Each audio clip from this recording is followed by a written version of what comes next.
కొత్తిమీర, ఉల్లిపాయ, పచ్చిమిర్చి, క్యారెట్, 3 కోడిగుడ్లు. ఒక కళాయి తీసుకొని అందులో తగినంత నూనె వేసుకుందాం. కోడిగుడ్లు వేసుకుంటున్నానండి. ఆయిల్లో 3 ఎగ్స్,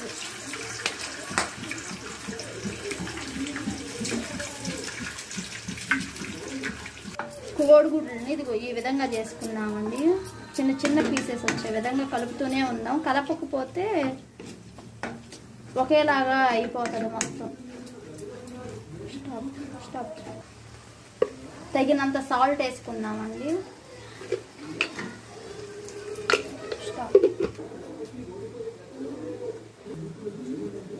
ఈ ఎగ్ ఫ్రైని మొత్తాన్ని ఒక బౌల్లో తీసుకున్నామండి. నా దగ్గర బౌల్స్ లేవులే అని పళ్ళెంలో వేస్తున్నానండి. మన భాషలో చెప్పాలంటే స్టాప్ వేసుకుంటున్నానండి. కొంచెం నేను ఫ్లేవర్ కోసం లవంగాలు వేసుకుంటున్నానండి. కొంచెం దాల్చిన చెక్క, కొంచెం ఆనియన్స్, పచ్చిమిర్చి, క్యారెట్,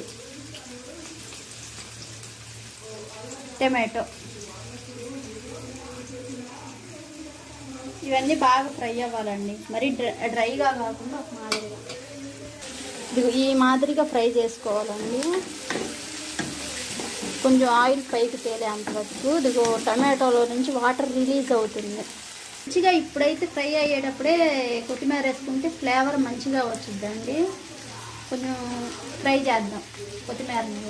ఈ మాదిరిగా ఫ్రై అయిన తర్వాత అల్లం వెల్లుల్లి పేస్ట్ వేద్దామండి. అల్లం వెల్లుల్లి పేస్ట్ పచ్చివాసన పోయేదాకా వేయించుకున్నాం.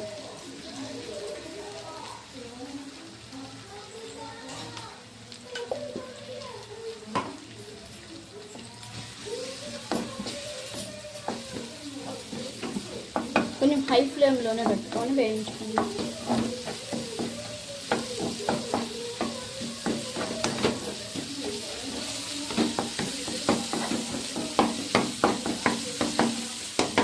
బాగా ఫ్రై అవుతుంది చూడండి.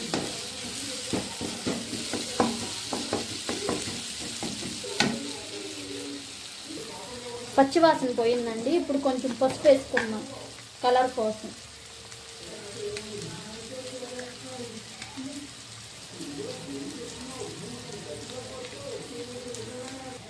మన ఎగ్ ఫ్రైడ్ రైస్ అండి ఇదిగో తయారైపోయిందండి.